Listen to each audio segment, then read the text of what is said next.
We hadn't seen the pitch until we got here today. It's been under cover for 2 days. And generally we just thought it's the third game on this pitch in the last 5 or 6 days. It's a used pitch. You generally think Pakistan's spinners are a big strength of this, so we tried to make first use of the wicket.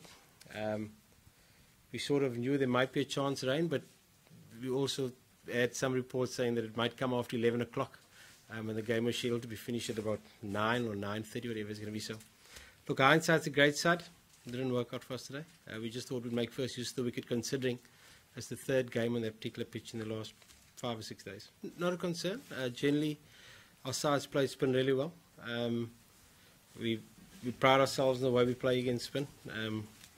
The way we played India in terms of the one-day cricket in India, we played really well against Indian spinners in Indian conditions in the one-day campaigns.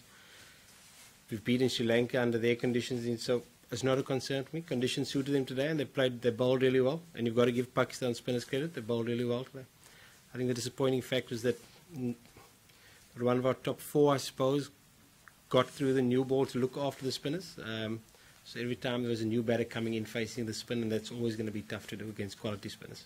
Pakistan they're a proud cricketing nation. I know when they have a bad game, everybody jumps on their back and says how bad they are. I can tell you now the opposition don't think they're bad at all. They're a dangerous side. They've got some world-class players. They're always going to be a threat. No complacency on our side. We played a game of cricket. Pakistan played better than us. It's had absolutely nothing to do with complacency today as far as I'm concerned. Not at all. We know that there's a lot of talking about us having not won a competition for a long time. But there's nothing we can do about it. It's outside of what we can control. We've just got to focus on playing good cricket and preparing well. We haven't played good cricket today. We've got to take that on the chin and acknowledge that our performance today wasn't as good as what we can put together. So we've got some thinking to do and some planning to do going into Sunday's game. No, not at all. He's a quality player. Everybody gets first ball. It's just taken him 200 games, so I suppose there's always going to be question marks. I've got no concerns with Villiers.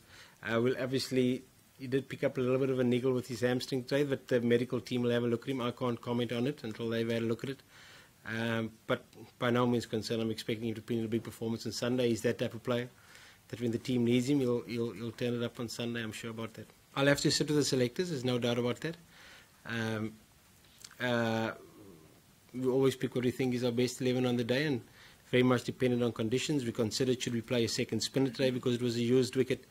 We considered should we play another all-rounder to give us a bit more batting depth because we thought the wicket's going to be a little bit slower. So we took all of that into account, and we'll take it all into account when we get to the Oval on Sunday. So we'll sit down closer to the time with the selectors and come up with what we feel is the strongest 11 on those particular conditions.